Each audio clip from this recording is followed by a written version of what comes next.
Welcome to 10Q Interview. This is episode 3 in our summer advice series brought to you from prolific and proficient content creators around the world.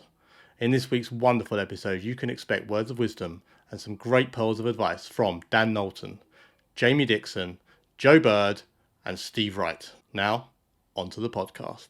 Dan Knowlton. What's the best piece of advice you've ever received? Best piece of advice I've ever received.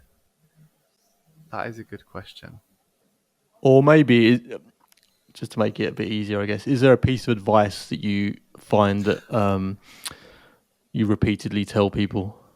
I guess the one that we live our marketing mantra is focused on is starting a relationship in the right way. So whether it's creating an advert that you're seeing for the first time in your newsfeed for our new product or whatever, or if it's you seeing a piece of content on LinkedIn for the first time or on Facebook or whatever, it's starting that relationship right. And it follows on from our soapbox discussion previously. Yeah. Producing content and marketing in a way that creates a win-win situation for not just you because you're selling stuff, but for your customers. So we focus on producing like advertainment or entertaining advertising and marketing that ensures that first touch point with a potential customer is a positive one. So rather than if we're trying to sell pens to someone, rather than creating some marketing material that's, hey, look at our pens, they're brilliant, you should buy our pens, they're great. It's thinking like, who is buying this pen? What do they actually give a shit about right now? Okay. What do they talk about with their mates when they hang out? What do they share in their WhatsApp groups? What kind of things do they actually care about? Create content around that to draw them in before trying to sell them the pen. And it comes down to the kind of general thing of like leading with value first before trying to convince someone to do something. That's how we live our marketing mantra, is providing value up front before trying to convince someone to buy your pen. Jamie Dixon. Someone came up to you and they said they wanted to write a book. What would you tell them? I would ask them why they want to write a book, and if they said they wanted to make lots of money, I'd tell them don't do that. Go on Udemy if you want to make a passive income. Go on Udemy. But yeah, if you're going to write a book, I would ask them, why are you writing the book? And I've had a few discussions with friends who are in the process of writing a book or are thinking about writing a book. One interesting thing that's come out from those discussions is the value of just getting your first book done. Even if it's not going to be the book you base your business on. But there's so many barriers to finishing writing a book. It's very easy to sit down and start writing stuff. It's very difficult to then form a logical structure and then decide which ideas stay, which ideas go. And it's even more difficult to get to the launch phase. And then it's even more difficult to market the book. There are so many barriers to overcome in the process of writing a book. So for the first book, just write a bloody book. Don't worry about it. Just write one. Get it done. Just devil's advocate a little bit. So you said there's lots of challenges to writing a book, barriers to writing a book, I think was the phrase you used. Has that changed recently? And I don't know this because I'm not, but like with the sort of the route of self-publishing. So whereas it used to be, you had to find a book editor and you had to get signed by Penguin or whoever it was, like. And I guess there's pros and cons of whichever route one goes down. But to actually go from being a non-published to a published writer, theoretically, is it a lot easier to do today than it ever has been before? Theoretically, yeah. But from the people I know, the reality is perfectionism is the biggest barrier. I'd say that really is the biggest barrier. Because a lot of people, they just, like, I know some people who have got to a stage where they've written a goddamn book, but they're like, I just want to tweak this bit. I just want to tweak this bit. And I just want to tweak this bit. And they've been doing that for 2 years. And how do they get past that then? I think you just have to accept that it's not up to you to define what a good book is. It's up to your audience. And if your audience are telling you, oh, it's a good book, I liked it, then that's all that matters. It doesn't matter what you Yeah. think. And also opening yourself up to the reality that people are, well, not everyone is going to like your work. And that can be quite painful. Do you think sometimes. that fear is part of what the masquerading as perfectionism? I think so. Yeah, I think so. And I think as well, having particular standards which you think are worth holding on to because it's about you and your identity. Yeah. But if that's holding you back from actually doing anything, then well, maybe that's maybe it's not a part of you want to keep. So No. yeah, yeah. I from the I think people I know, that's true of all content creation, not just writing, I think. yeah, you're not always going to get it right, and I think you have to just get stuff out there, get feedback, refine it, and then Yeah. sometimes I've put stuff out there and I've got some negative feedback from people, and I'm like, I'm okay with that because they just didn't get it, Yeah. or I know not everyone was supposed to know was supposed to like that, so okay, it's just the Where's reality the of it. line though? Where's the line of get? Just for the record, I do agree with you. I've had this conversation numerous times. But where's the line about getting something out there that's not perfect, but then is also potentially substandard? I.e., you Mm, don't want to damage yourself reputationally. Go, oh, this Jamie Dixon, he doesn't know what bloody hell he's talking about. yeah, Like, where's that sort of grey area come in? I think it's validation. Okay. Like, and I described my research process earlier, a lot of it is testing stuff in workshops, testing it with clients, making sure it sticks, making sure they like it, making sure they'd actually book people to come in and sit in on this workshop. Right. That to me is validation that, well, and then also not having them complain at the end of the workshop. That to me is Asking for a validation. refund. Yeah, that would be pretty terrible. That would be a Yeah. big sign that, okay, I think I need to change something here. But once you've got validation from your target audience, then why go and make it even better and never publish it? You could be benefiting from it, and so could they. Yeah. So if they validate it, release it. Joe Bird.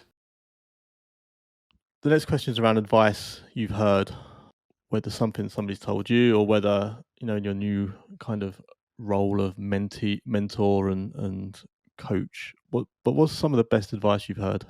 Best advice I've heard. Do you know what? I had a mentor this year, amazing creative director from a London agency that I found. I am going to mention it for anyone that's looking. It's an organization called Who's Your Mama, and Okay. it's completely voluntary. Experienced women in the industry offer mentoring to young women in the industry that need help and support. So I discovered that through LinkedIn. Someone tagged me in it on LinkedIn and I found it and I got a mentor and she's been amazing. Were you looking for a mentor? I put a post out on LinkedIn saying I'm looking for a mentor. Okay. A bunch of people offered, but then somebody tagged Who's Your Mama and said you should check this out. And I was like, this is awesome. So really good if anybody, they take people twice a year. So Google it if you're interested. But anyways, my mentor, I was giving her, all my problems, work problems, personal problems, everything. It's like therapy with a mentor, and it shouldn't be, but it is. And she stopped and she just said, Joe, be like water. And when she said it, I was like, how the hell does that help me? Like, as you do, you get your back up and you're like, that's not productive. Help me. Yeah. She was like, you need to be like water. And when I took that away and started thinking about it, I was like, I totally get that now. Because when there's an obstacle in front of water, it doesn't try charging through it or, it moves around it. It's fluid. It finds a way and it just moves. And I think I'd been giving her so many roadblocks and problems and obstacles that I wasn't seeing actually how you can move and pivot and shape around things. And you don't have to walk in a straight line. You can soften yourself and just change and adapt a little bit. And that's a strength. That's a good thing.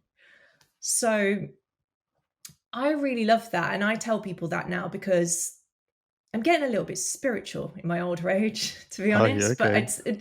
tying into that idea of serendipity and all that conversation, I think we spend so much time worrying and so much time preempting problematic scenarios. There's a whole amount of things that you can't control in life. And you can either get angry about that or you can move around it. And I think I've just decided to let things go a bit easier and to give myself a sense of calm and to just be a bit more fluid. And that's as simple as it is. Simple. Nothing wrong with simple. Obviously, get biggest impact from simple. What? Out of curiosity, what was your reason for looking for a mentor? I wanted a mentor because I had been and have been surrounded by lots of men in my Okay. role in my industry. So I was looking for a female mentor, actually. Okay. So I think I was quite specific on that. And I don't have that many I didn't have that many strong female role models in my life. Not because they don't exist. I mean, they're everywhere, but it's kind of hard to find them. Yeah. You either look out in your role where you get a great female manager, or you just don't get that series of events. And I just didn't. And I really craved it because there's so many things in a work-based scenario that you just need to speak to someone like you Yeah. to just get their side of the story and how they would deal with it. And I've got great men in my life, but I wanted a strong female that I could look up to. So that was really why. And I wanted to Okay. learn from her and see her journey. And it was the ambition again coming out of me. I wanted someone to aspire to. Do you still talk to her now? Yeah, I do. We haven't had a session for a little while. I need to book one in with her, but I plan to do that very soon. It's great because she's so busy. She's an amazing creative director. She's very, very busy, but it's just for us both to keep on top of. But yeah, I'll be Yeah. speaking to her soon for sure. Steve Wright. Discoverability was tough, but it's gone the other way now, where 1,000 people will tag Pret in a sandwich of a picture of their BLT sandwich, and it's like, well, okay, hmm how do you stand out, right? I think it's very tricky. I mean, people starting out, if they want to get some, commercial work in their portfolios, I always say if there's a charity that is very close to your heart, whatever, that either you donate to or you really have some connection with them. Try and find a local outlet for that charity and see if you can actually, help them with some photography. If it could just be photographing, say Matt Millans, it could be photographing their coffee morning or whatever, or something like that. Yeah. But at least then, rather than just taking a picture of somebody, having a generic coffee morning, you can now actually say, actually, this was a job I did for, Matt Millans' coffee morning. And, Yeah. if the pictures are good, they might use it. And then that is a way of actually, gaining some recognition there. I think you've probably got to be quite more focused in actually what type of photography you wanted to do. Whereas before, I would say I'm a GP type photographer, general purpose photographer, and that is Yeah. what I've covered all my life. Now I'm probably focused a bit more on people. But I think you need to be quite, sure on where your skills are, and also pick a field or niche that actually uses photography on a regular basis. So is that what you would tell someone if they came up to you and said they wanted to take up photography? I think so, yes. But I mean, I think photography, you can definitely have it as a that lovely phrase, a size hustle for a while to start off with. You don't need to go, all in. It's not as though you're just going to be opening a camera shop, in the high street and say, right, I'm ready for portraits. There's lots you can do as, in the weekends or, one day a week to actually, build up your portfolio, your confidence, your contacts. And if you can do that in line with another job, as I said, when I started, it was painting and decorating. That's what paid the bills back then. And then the photography, you have that ticking along until you actually do, feel that you can actually, survive just by being a photographer, which is very hard. It's not easy. Everybody says, I think any job anybody says is easy, No, Yeah. yeah. Even now, after 35 years, I'm actively out there looking for new clients, finding new things. You could sit back in your laurels. I mean, I've got some lovely regular clients that it's Yeah. all fine, but I think that's the thing with photography. I wouldn't say I've reached my.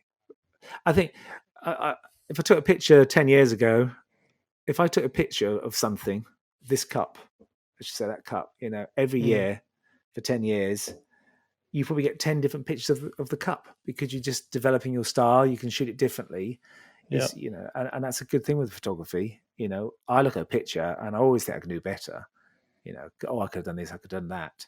You never reach perfection with photography. There's always room for improvement, and I think that's what has kept me going for 35 years. Because if you're just in a job and the first day you cracked it, and then you're just doing exactly the same thing day in day out for the next 35 years, that just boring, gets then, isn't very it? boring. It's very good to try and always have something that keeps pushing it. And even though you think, yes, that is a great picture that is taken, you think, actually, I could photograph that completely different. I could turn it on its head and photograph it, a completely different way rather than the way I have photographed it. Thank you for tuning in, folks. I hope you got some value out of that. I hope you enjoyed it. Make sure you subscribed everywhere you may watch or listen to this. And if you think of someone who would get some real insight or some value out of also checking it out, make sure you share it with them. Take care of yourselves.